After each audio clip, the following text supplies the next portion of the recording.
اس نے گویا رسول اللہ سے مسافہ. یہ وہ لوگ ہیں، ہم لوگ نہیں ہیں. جو علماء کی بات کی جاتی ہے، ہم لوگ ان کی جوتیوں کی خاک نہیں ہیں، ان کے ناقل ہیں. ورنہ آپ سوچیں گے کہ جس کے آگے مولانا کا ٹائٹل لگ گیا اب وہ یہ سب کام کرے گا. نہیں، وہ لوگ ہیں، بلکہ وہ تو مولانا کہلاتے بھی نہیں ہیں اور ہوتے ہیں مولانا. قربان ان کی شان کیا ہوتی ہے. اللہ اکبر. وہ ہے جن کے رتبے ہیں سوا ان کو. تو ایک عیسائی آیا اور کہتا ہے عبد القادر جیلانی صاحب یہ بتائیں کہ آپ کے رسول نے کہا کہ میری امت کے علماء بنی اسرائیل کے انبیاء کی طرح ہیں، تو تمہارا کون سا عالم ہے؟ کیونکہ میں عیسیٰ علیہ السلام کا ماننے والا ہوں اور عیسیٰ علیہ السلام مردوں کو زندہ کرتے تھے، تو تمہاری جماعت میں کون سا عالم ہے جو مردوں کو زندہ کر سکتا ہے؟ فرمایا دیکھ، مجھے دعویٰ تو نہیں ہے علم کا، البتہ میں اپنے نبی کا غلام ہوں. تو کسی قبرستان میں لے چل اور تیری طبیعت جہاں چاہے، پھر دیکھ اللہ کی قدرت. اس نے کہا کہ ٹھیک ہے.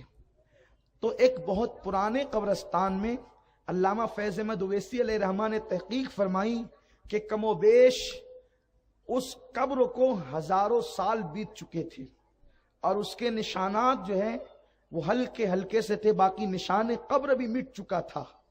وہاں پر لے کر کے کھڑا ہوا، اور جب لے کر کے وہاں وہ کھڑا ہوا کہا کہ یہ قبر لگتی ہے؟ ہاں لگتی ہے. اس کا مردہ آپ زندہ کریں. غوث پاک نے فرمایا عیسیٰ علیہ السلام کیا کہہ کے مردہ زندہ کرتے تھے؟ تجھے کچھ علم تو ہے؟ اس نے کہا ہمارے عیسیٰ کہتے تھے قم باذن اللہ، قم کھڑا ہو جا، باذن اللہ اللہ کے حکم سے. غوث پاک نے فرمایا قم باذن اللہ. اتنا کہنا تھا، وہ مردہ نکل گیا. کہتے ہیں کہ وہ مردہ جب نکلا کھڑا ہو کے کہتا ہے کیا قیامت آ گئی؟ قیامت کا نہیں، قیامت نہیں آئی ہے، البتہ جو ہے بس ایک معاملے کے لیے تمہیں بلایا گیا ہے.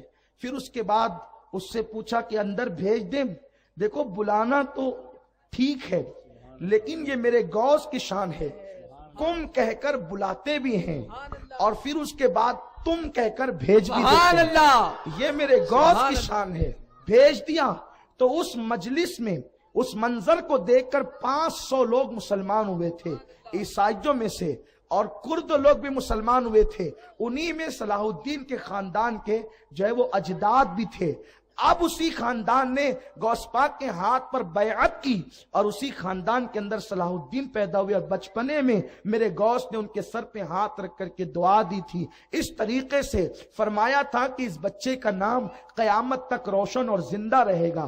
آج دیکھیں صلاح الدین کا نام سب لیتے ہیں، لیکن صلاح الدین ہے کون؟ یہ غوث العظم کے غلام کا نام ہے، یہ میرے غوث کی شان ہے. تو میرے پیارے آقا علیہ السلام کے پیارے دیوانوں، ہم لوگ تو چیخ چیخ کر آوازیں بٹھاتے ہیں، لیکن قوم کے دل پر بات کتنی اثر کرتی ہے وہ ظاہر ہے. لیکن اللہ اکبر، یہ وہ لوگ تھے قم باذن اللہ کہہ دیا اور لوگوں کو اسلام میں داخل کر لیا. ایک مرتبہ کا واقعہ ہے، چونکہ بغداد میں عیسائیت کا زور تھا، اور جو زمانہ غوث پاک کا زمانہ ہے وہ بڑا پرفتن دور تھا، بڑا ہنگامہ خیز دور تھا. اس دور میں یہ تھا، عیسائیوں نے اتنی چالیں چلی تھی کہ مسلمان اماموں کو قتل کر دیا اور ان کو خنجروں سے قتل کیا. راتوں رات اٹھا کر لے کر چلے گئے. یعنی لوگوں کو وہ اٹھا لیتے تھے، علماء کو، تقریر کرنے والے علماء کو، حق بیان کرنے والے علماء کو کہیں قتل کیا، کہیں اٹھا کر لے لیا، اور ان کی جگہ عیسائی راہب اور پادری جو ہے وہ مسجد کے امام بن گئے تھے. آپ بتائیں عیسائی اور یہودیوں نے کتنی سازش کے ساتھ جو ہے مسجدوں پہ قبضہ کیا تھا، اور پھر وہ تقریروں میں اللہ کی تعریف کرتے تھے، رسول اللہ کی تعریف کرتے تھے. ایک گھنٹے تک، 2 گھنٹے تک، 6 گھنٹے تک وہ تقریریں کرتے تھے اللہ رسول کی تعریف میں، لیکن بیچ میں 2-4 جملے ایسے گھسا دیتے تھے جس سے لوگوں کے دل میں رسول اللہ کے خلاف نفرت پیدا ہو جائے. اس دور میں ایک ایسا خطرناک دور تھا، اپنے بیگانے کی تمیز نہیں تھی. اس دور میں اللہ نے غوث پاک کو پیدا کیا. اس زمانے میں آپ نے اتنا بڑا مجاہدانہ کردار ادا کیا کہ آج تک کے دنیا غوث پاک کی بارگاہ میں خراج عقیدت عقیدت پیش کرتی ہے انہوں نے کتنی کرامتیں دکھاکر خطابات کے ذریعے سے واعظ و نصیحت کے ذریعے سے جو انقلاب برپا کیا ہے ان کو دنیا محی الدین کہتی ہے۔ محی الدین مطلب دین کو زندہ کرنے والا۔ یارو جو دین کو زندہ کر دے اگر وہ مردے زندہ کرے تو تعجب کی بات کیا ہے۔ میرے اللہ نے ان کو یہ طاقت عطا کی ہے۔ تو میرے پیارے آقا علیہ السلام کے پیارے دیوانوں، اس دور میں بغداد کے جو خلیفہ تھے وہ بادشاہوں کے دربار تک کے وہ عیسائی پادری عالم اور مولوی بن کر کے پہنچے ہوئے تھے۔ ایسا ہنگامہ خیز ہوش ربا دور تھا۔ اس دور میں غوث پاک کی ولادت ہوتی ہے، لیکن کیسی خدمت کی ہے، لوگوں کو ہزاروں کی تعداد میں مسلمان کیا، لوگوں کو توبہ کی طرف مائل کیا، لوگوں کو ایک خطاب کرتے تھے، حلال روزی کی طرف بلاتے تھے، لوگوں کو خدا کی عبادت کی طرف بلاتے تھے۔ جو تقریر سے نہیں سدھرتے تھے انہیں میرے غوث جو ہے کرامتیں دکھا کر کے سدھارتے تھے۔ اللہ نے انہیں یہ طاقت دی تھی۔ ایک مرتبہ غوث پاک عصر کی نماز پڑھا کر کے جو ہے وہ دریائے دجلہ کی سیر کے لیے نکلے۔ دریائے دجلہ بہت بڑا دریا ہے، میں نے اسے دیکھا ہے الحمدللہ، اور وہ دریا جو ہے اس ایک خصوصیت اس کی یہ ہے کہ وہ دریا پلٹیاں کھاتا ہے سال بسال، یعنی ایک سال یا کچھ سال وہ اس طرف پلٹی کھاتا ہے تو ادھر دریا بڑھ جاتا ہے، اور کبھی وہ ادھر پلٹی کھاتا ہے تو وہ ادھر بڑھ جاتا ہے۔ بہت بڑا دریا ہے، اس زمانے میں اور بڑا تھا، ابھی جو ہے وہ اس کو کچھ سمیٹا گیا ہے، لیکن آج بھی اس میں کشتیاں چلتی ہے، اس میں آج بھی کشتیوں کا آنا جانا ہے، اور لوگ ایک کنارے سے دوسرے کنارے کشتیوں پہ آتے جاتے ہیں۔ میرے غوث کی شان یہ ہے، آپ عصر کے بعد دریا کی سیر کو گئے، اس لیے کہ سیر و تفریح کو جانا یہ بری بات نہیں ہے، سیر و تفریح کے لیے جا کر وہاں عیاشیاں کرنا، گناہ کرنا یہ بری بات ہے، ورنہ اللہ کی نشانیوں میں غور کرنا، اللہ نے تو نے دریا کیسا بنایا، پھول کیسے بنائے، پتیاں کیسی بنائی، یہ سب چیزوں میں غور کرنا عبادت ہے۔ بلکہ صوفیہ فرماتے ہیں کہ اللہ کی نشانی میں غور کرنا 70 سال کی عبادت سے بہتر ہے۔ اللہ رب العزت نے ہمیں حکم دیا سیروا فی الارض، زمین کی سیر کرو، لیکن لوگ سیر نہیں کرتے بلکہ جا کر کے پکنک پر عیاشیاں کرتے ہیں۔ اللہ لوگوں کو نیک توفیق عطا فرمائے، اللہ ہمارے حال کی اصلاح فرمائے۔ تو آپ دریا کی سیر کو گئے ہیں، دیکھا کہ ایک بڑھیا ہے وہ ٹھلیا لے کر کے آتی ہے اور وہ پانی بھرتی ہے اور ٹھلیا رکھ کر کے دوپٹے سے آنسو پوچھنے لگتی ہے۔ نبی کے گھرانے کے فرد تھے، دل میں خیال آیا اس کی آنکھ میں آنسو کیسا، تو آپ نے خادم سے کہا جاؤ اور جا کر کے اس بڑھیا سے پوچھو کہ تیری ٹھلیا کو کسی نے پتھر نہیں مارا، تجھے کسی نے گالی نہیں دی، تجھے کسی نے ستایا نہیں، تجھے کسی نے پریشان نہیں کیا، بڑی بھی تو روتی کیوں ہے؟ خادم گیا، بڑھیا نے کہا جا تو اپنا کام کر، میرے رونے سے تجھے فائدہ کیا ہے، میرا غم آخر کون بانٹ سکتا ہے؟ اسے کچھ نہیں بتایا، آپ تشریف لائے، چہرہ بتاتا تھا، دیکھو تو خدا یاد آ جائے۔ بڑھیا سے کہا اماں جی کیوں روتی ہے؟ تو بڑھیا وہاں بتانے سے انکار کرتی ہے، لیکن یہاں داستان شروع کرتی ہے۔ وجہ یہ ہے کہ ہر چہرے ایسے نہیں ہوتے جہاں دکھ درد بانٹا جاتا ہے، محبت کے لیے کچھ خاص دل مخصوص ہوتے ہیں۔ یہ وہ نغمہ ہے جو ہر سانس پہ گایا نہیں جاتا۔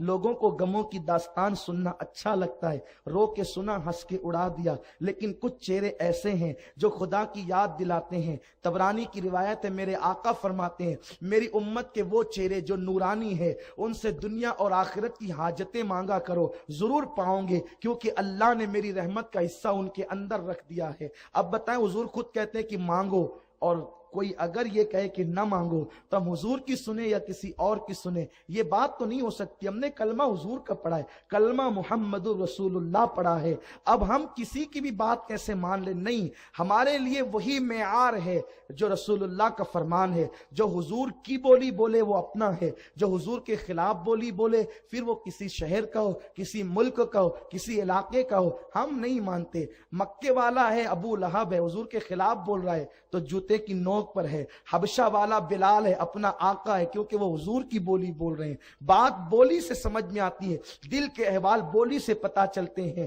تو بڑھیا نے چہرہ دیکھا کہ یہاں پر غم ہلکا ہو سکتا ہے، کہا کہ بات یہ ہے کہ میں رونے کی وجہ، مجھے میری ٹھلیا کو کسی نے پتھر نہیں مارا، مجھے کسی نے گالی نہیں دی، کسی نے ستایا نہیں، لیکن بات یہ ہے او میرے مونس کہ میرا ایک لوتا بیٹا تھا اور میں